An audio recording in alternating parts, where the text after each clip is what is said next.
श्री महाप्रज्ञ गुरवे नमः। जिसके सांसों में रहता है शाश्वत शांति का स्पंदन, उस महाप्रज्ञ को वंदन, उस महाप्रज्ञ को वंदन। सत्य अहिंसा अनेकांत को अर्पित जिसका तन मन, उस महाप्रज्ञ को वंदन, उस महाप्रज्ञ को वंदन। जिसके सांसों में रहता है शाश्वत शांति का स्पंदन, उस महाप्रज्ञ को वंदन, उस महाप्रज्ञ को वंदन।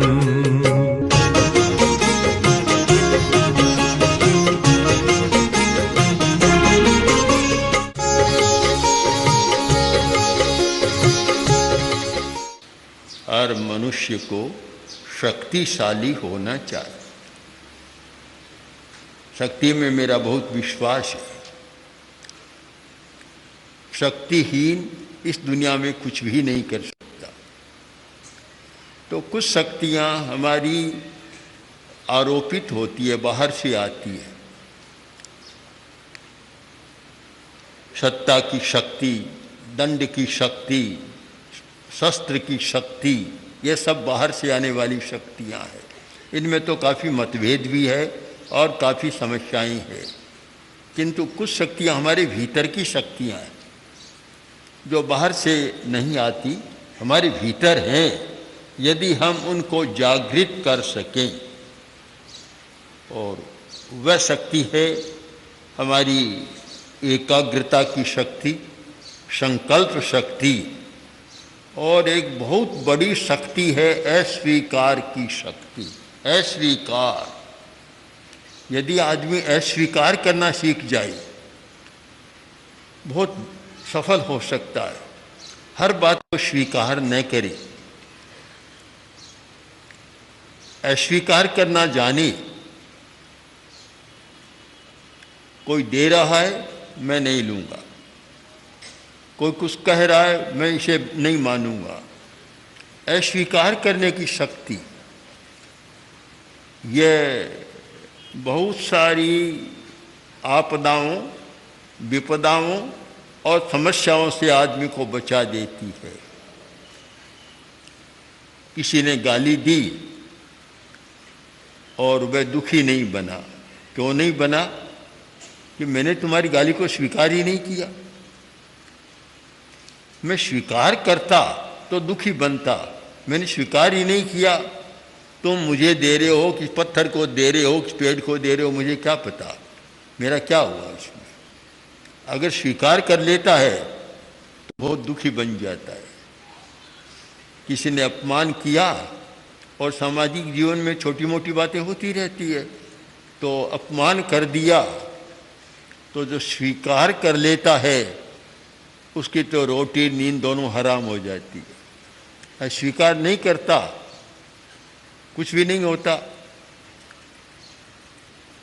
तो हम अस्वीकार करने की शक्ति पैदा करें। हर बात को स्वीकार न करें। मन की बहुत सारी मांगे हैं। मांग भी भीतर से ही पैदा होती है। इच्छा है, मन है, तो मांग पैदा होती है। अब हर मांग को स्वीकार न करें। छोटा बच्चा, उसमें तो इतना ज्ञान नहीं होता कि वह हर बात को मनवाना चाहता है, मन की हर इच्छा को पूरा करना चाहता है। वह यह नहीं जानता कि ऐसा करना चाहिए या नहीं करना चाहिए। बहुत वर्ष पहले की बात है, मेरे पास एक परिवार बैठा था उपासना में, और आधा 20 मिनट के समय में, आधा घंटा 20 मिनट का समय बीता होगा, और मैंने देखा कि उसकी माँ ने 2-4 टॉफियाँ या चॉकलेट निकाल कर उसको दे दी। मैंने कहा, इतनी खिलाते हो, इसका स्वास्थ्य बिगड़ जाएगा। अभी इतनी देर में दे दी तो दिन भर में 10, 20, 50 खिला देती हो तो कितना नुकसान होगा। कि क्या करूं? जब रोता है और मानता नहीं है तो बस एक टॉफी देती हूँ, चुप हो जाता है। अब उसकी मांग को स्वीकार कर लिया और ये सोच लिया कि चलो इसे हमारा पिंडा छूटा। अब ये पिंडा छूटा कितना भारी पड़ेगा आगे जाकर, इस बात पर विचार नहीं करते हैं। एक समय की बात, एक माता घर से बाहर जा रही थी तो एक तो छोटा बच्चा था 8-10 वर्ष का, और एक बहुत छोटा था। तो माँ ने कहा, देखो बेटा मैं जा रही हूँ बाहर, तुम इसका ध्यान रखना और इसको रुलाना मत, जो मांगे सो दे देना, रुलाना मत इसको। माँ की ममता होती है और माँ ने कह दिया। वह बाहर चली गई, घंटा भर बाद आई तो देखता है कि बच्चा रो रहा है। माँ ने कहा, मैंने तुमसे कहा था जो भी मांगे सो दे देना, पर इसे रुलाना मत। बच्चा बोला, माँ मैं क्या करूँ? क्यों? वर्षा का मौसम था, वर्षा हुई थी और उस छोटे बच्चे ने कहा कि घर के बाहर आंगन में चलो जहाँ बालू है। मैं इसको ले गया, वहाँ हम बैठे दोनों, बच्चे ने गड्ढा खोदा। अब फिर बाद में बोला कि इस गड्ढे को घर के भीतर ले चलो। बोला, माँ मैं करूँ क्या? गड्ढा मैं बाहर ले जा सकता था, गड्ढा खोदने में भी सहयोग कर सकता था, अब क्या गड्ढे को घर के भीतर ले जाओ, मैं कैसे ला सकता हूँ? इसीलिए रो रहा है।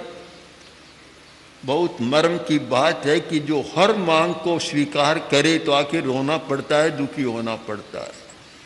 बच्चा में तो बचकानापन है, वह ऐसी मांग कर लेता है और रोता भी है, फिर बाद में पूरी नहीं होती है तब।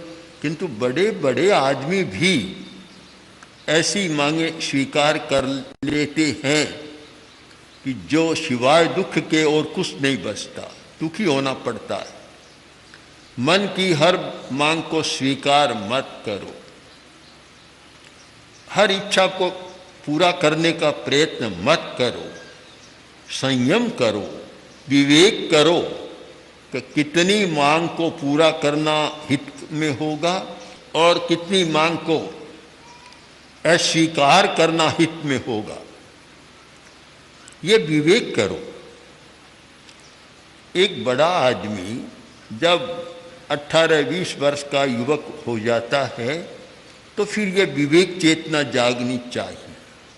छोटे में तो शायद फिर भी थोड़ी कठिनाई होती है, क्योंकि जब तक पूरा मस्तिष्क के विकास नहीं होता और उसके बाद अनुभव नहीं होता तब तक वह अपनी बात मनवाना चाहता है।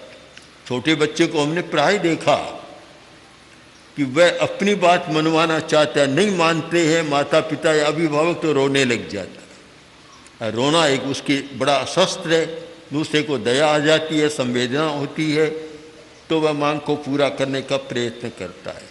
किंतु जब बड़ा हो गया तब मांग के साथ विवेक चेतना को जोड़ देना चाहिए कि इसे स्वीकार करना हित में होगा या अहित में होगा।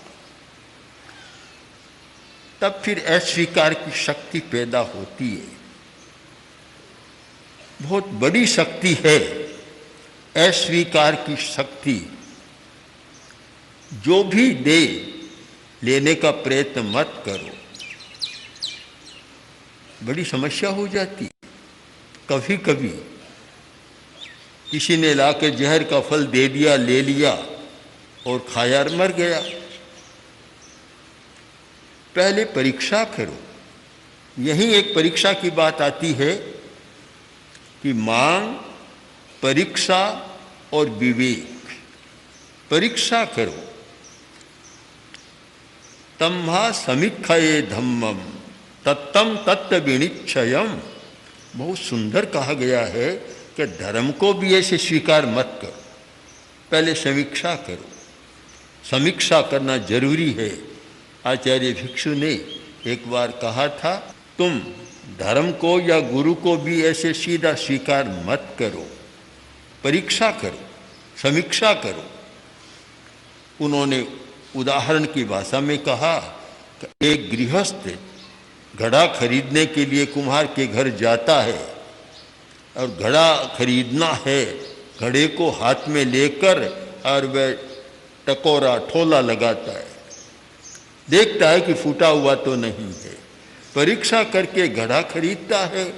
तो उस समय की बात है कि 1 पैसे का घड़ा खरीदते समय भी परीक्षा करता है। तो भला हम किसी महान तत्व को स्वीकार करें तो अवश्य हमें परीक्षा करनी चाहिए। जहाँ परीक्षा है वहाँ मांग का विवेक हो जाएगा। तो परीक्षा करूं कि इस मांग को स्वीकार करने से क्या होगा, बला बल का बल, परीक्षा का मतलब होता है कि बला बल का निर्णय करना कि ये कितना शक्तिशाली होगा मेरे लिए, कितना दुर्बल पक्ष होगा, मुझे क्या स्वीकार करना चाहिए। मैं देख रहा हूँ वर्तमान समाज की समस्या को, स्थिति को, ये अस्वीकार की शक्ति तो कम होती जा रही है। बहुत बार समाचार पत्रों में आता है कि रिश्वत लेते रंगे हाथों पकड़ा गया। अगर अस्वीकार की शक्ति हो तो भला एक बड़ा अधिकारी और रिश्वत लेते हुए उसे पकड़े तो कितनी शर्म की बात होती है। पर अस्वीकार की शक्ति नहीं है। थोड़ा सा सामने आया, प्रलोभन मिला और मन ललचाया और रिश्वत लेने लग गया और कभी कभी पकड़ में भी आ जाता है। जितनी बुराइयां और जितने अपराध हैं उनमें एक बहुत बड़ा तत्व है अस्वीकार का, कि स्वीकार करना नहीं जानते और अस्वीकार करना भी नहीं जानते कि कब स्वीकार करना चाहिए, विवेक है ये, और कब अस्वीकार करना चाहिए। असमय में स्वीकार करते हैं तो भी समस्या पैदा हो जाती है, जो स्वीकार नहीं करना चाहिए उसे स्वीकार करते हैं तो भी समस्या पैदा होती है। हमारा ज्ञान बढ़ना चाहिए, तो फिर ज्ञान की तो बढ़ा है, किंतु क्या यह कहना असंगत होगा कि भीतर का ज्ञान घटा है। एक है भीतर का ज्ञान और एक है बाहर का ज्ञान। भीतर का ज्ञान ध्यान के द्वारा प्राप्त होता है, एकाग्रता के द्वारा प्राप्त होता है, चित्त की निर्मलता के द्वारा प्राप्त होता है और शुद्ध लेस्या के द्वारा प्राप्त होता है। जिसका आभा मंडल पवित्र होता है उसके भीतर से ज्ञान प्रकट होता है। आप इसे समझ सकते हैं, कुंड का पानी या बांध का पानी और कुएं का पानी। कुएं का पानी का स्रोत भीतर में होता है, वह वर्षा से नहीं आता, और बांध या कुंड होता है टंका, उसका पानी ऊपर से, वर्षा का पानी बाहर से आता है, बस जितना आता है समाप्त। कुएं का पानी तो बराबर चलता है, वर्षों तक चलता ही रहता है। मैं देखता हूँ राजस्थान में एक जो बड़ी भूल हुई है, पानी की समस्या पैदा करने की भूल, वह यह है कि नल आए कुओं को उपेक्षित कर दिया, छोड़ दिया। मैंने तो देखा, बचपन से देखा कि राजस्थान में, बीकानेर राज्य में, हम लोग जोधपुर राज्य में, सब जगह हमने देखा कि, और बीकानेर में तो कुएं ही कुएं थे, हर गांव में कुआं, एक कुआं पूरे गांव को पानी पिलाता था, पशुओं को भी, मनुष्यों को भी। किंतु अब आदमी भी सीधा काम करता है, श्रम करना नहीं जानता, श्रम करना नहीं चाहता, सीधा। अब जब नल से सीधा आने लग गया तो कौन तो बैलों को जोते, कौन कुएं से पानी निकाले, कौन इतना श्रम करे, तो कुओं को छोड़ दिया। उसका परिणाम आज यह है कि भारी जल संकट का सामना करना पड़ रहा है। अगर कुओं की उपेक्षा न होती तो शायद काफ़ी समस्या सुलझ जाती, और जब उपेक्षा कर दो, कुओं को भी संभालो नहीं, तो फिर कैसे ठीक रह सकते। आदमी को भी पोषण न मिले तो आदमी भी ठीक नहीं रहता, तो कुओं को भी अपना पोषण नहीं मिला, कुएं भी खराब हो गए। एक बार कहा जाता है कि हाथी और चूहा दोनों मिले और पशुओं में भी बातचीत होती है, बातचीत सब में होती है, एक दूसरे की बात को समझने का प्रयत्न करते हैं, अपनी बात समझाते हैं, दोनों में भी। तो कभी कभी हम बोलकर बात करते हैं और ज़्यादा अधिक सार्थक बात होती है प्रकंपनों के द्वारा। हमारे प्रकंपन एक दूसरे को समझा देते हैं। और ये केवल हाथी चूहा तो पशु है, पशु ही नहीं पेड़ पौधे भी बात करते हैं, अपने प्रकंपनों के द्वारा इतनी बतियाते रहते हैं और एक दूसरे को समझाते रहते हैं। एक बार कोई टमाटर के एक पौधे में कोई कीड़ा लगा और उसने शेष जितने टमाटर थे उन सब को संदेश दे दिया कि सब सावधान हो जाओ, अपनी सुरक्षा कर लो, कीड़ा लग गया। बहुत प्रयोग हुए इस पर। तो उन्होंने बात शुरू की तो चूहे ने पूछा, अरे तुम्हारी अवस्था कितनी है? बोला 6 महीना। अरे भारी, इतना बड़ा हो गया 6 महीना। और तो हाथी ने पूछा तुम्हारी कितनी है? मेरी भी 6 महीना। तो क्या बात है, तू तो इतना बड़ा हो गया और मैं इतना छोटा रह गया। तब हाथी बोला कि भैया जितना खाने को मुझे मिलता उतना तुझे मिला नहीं है, इसलिए छोटा रह गया। पोषण नहीं मिला तो छोटा रह गया। किसी को भी पोषण नहीं मिलता है, उपेक्षा होती है तो छोटा रहता है। आजकल भी सब विद्यार्थियों को भी पर्याप्त पोषण कहाँ मिलता है। बहुत सारे ये लोग ऐसे हैं हिंदुस्तान में, तीनों तरह के हैं। कुछ लोग तो इतने बड़े लोग हैं जिनको अति पोषण मिल रहा है और अति पोषण डॉक्टरों हॉस्पिटलों के लिए बड़ा लाभदायी हो रहा है। कभी कभी तो सोचता हूँ कि ये बड़े लोग इतना न खाएं तो इतने मेडिकल कॉलेज करें क्या, सारे निकम्मे हो जाए। इतने डॉक्टर फिर करें क्या, इतने हॉस्पिटल और केमिस्ट फिर क्या करें। पूरा धंधा चलता है, अगर ये बंद हो जाए तो कितने और बेरोजगारी बढ़ जाएगी। तो अति पोषण मिलता है। और कुछ ऐसे हैं जिनको पर्याप्त पोषण नहीं मिलता। पोषण तो मिलता है किंतु पर्याप्त नहीं मिलता। तो कुछ ऐसे भी हैं जिनको कुपोषण मिलता है और इसीलिए ये बीमारियां, और बीमारी नहीं मन की बीमारियां भी उससे बढ़ती है। हमारे शरीर की रचना ऐसी है कि हर अवयव को पर्याप्त पोषण मिले तो वह अच्छा काम करते हैं, और वह नहीं मिलता तो फिर विकृति भी पैदा होती है। बहुत सारी विकृतियां पैदा होती है। और कुपोषण तो बहुत अनर्थकारी होता है, पर बहुत सारों को कुपोषण भी मिलता है। तो ऐसा लगता है कि कुओं को भी कुपोषण देना शुरू कर दिया और ये समस्या पैदा हो गई। किसी की उपेक्षा करो और समस्या पैदा हो जाएगी। तो हम मूल समस्या पर विचार करें कि आदमी ऐसी मांग को स्वीकार न करे जो हित में न हो, और ऐसी मांग को अस्वीकार भी न करे कि जो अपने हित में है। मन की मांग दोनों प्रकार की होती है और इसको ठीक समझना भी चाहिए कि हित है या अहित है। बहुत सारी मांग अच्छी होती है, आदमी उपेक्षा कर देता है, छोड़ देता है। मन में आया कि मुझे ये त्याग करना चाहिए, 10 मिनट बाद मन बदल गया, मन बदल गया, अच्छी मांग को अस्वीकार कर दिया। 2 की सगाई का संबंध टूट गया और दोनों चले गए। तो फिर कन्या पक्ष वाले ने कहा कि आपने संबंध तोड़ दिया,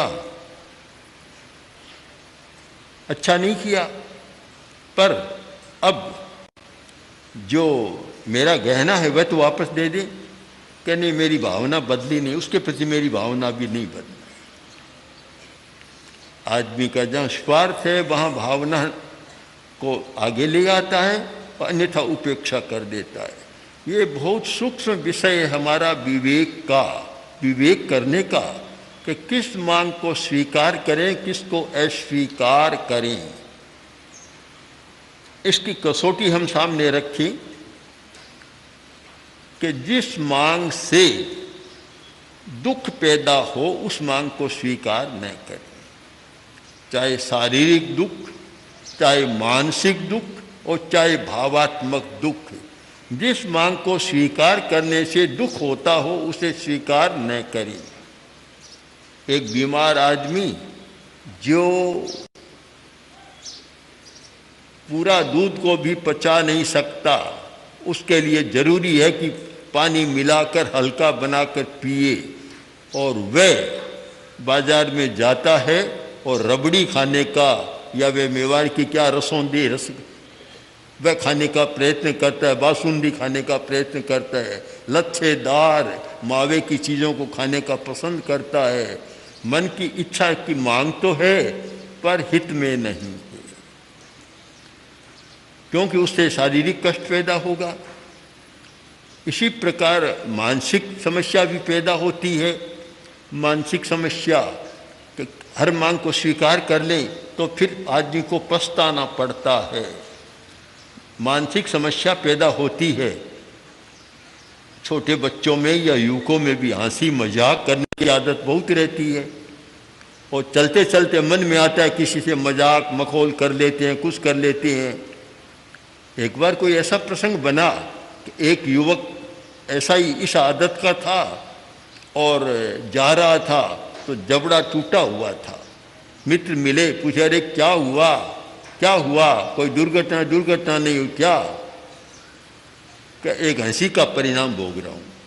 क्या कि कोई मल्ल जा रहा था, बड़ा हट्टा कट्टा था, मैंने मखौल कर लिया, उसका परिणाम है कि मेरा जबड़ा टूट गया। उसका भी संयम करना चाहिए। एक सूत्र है संयम। हर मांग को स्वीकार न करें। अस्वीकार की शक्ति का अर्थ होता है संयम। संयम करें, जो भी मन में आए वह काम न करें। पहले सोचे कि ये करना मेरे हित में होगा या नहीं होगा, फिर चिंतन करें। फिर लगे कि अहित में है, हित में नहीं है, तो उसको छोड़ देना चाहिए। और लगे हित में है तो फिर कितना कर सकता हूं, अपनी शक्यता पर विचार करें। तो यह संयम की शक्ति, उससे पहले अस्वीकार करने की शक्ति, ये प्रकट होनी चाहिए। और मैं तो मानता हूं कि प्रेक्षा ध्यान का प्रयोग करने वाला व्यक्ति अपनी संकल्प शक्ति का विकास करे।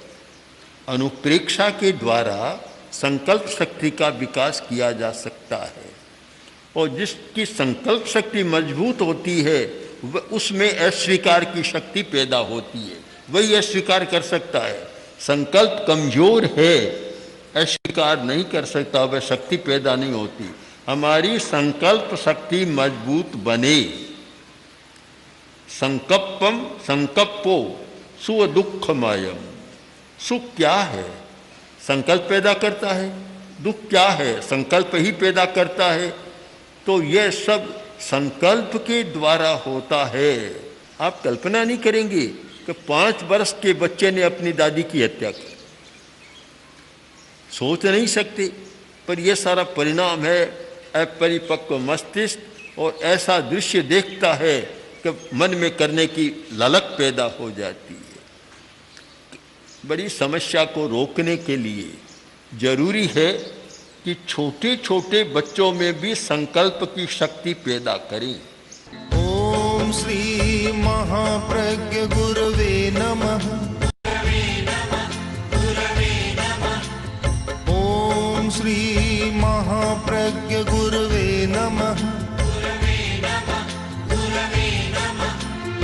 ओम श्री महाप्रज्ञ गुरवे नमः।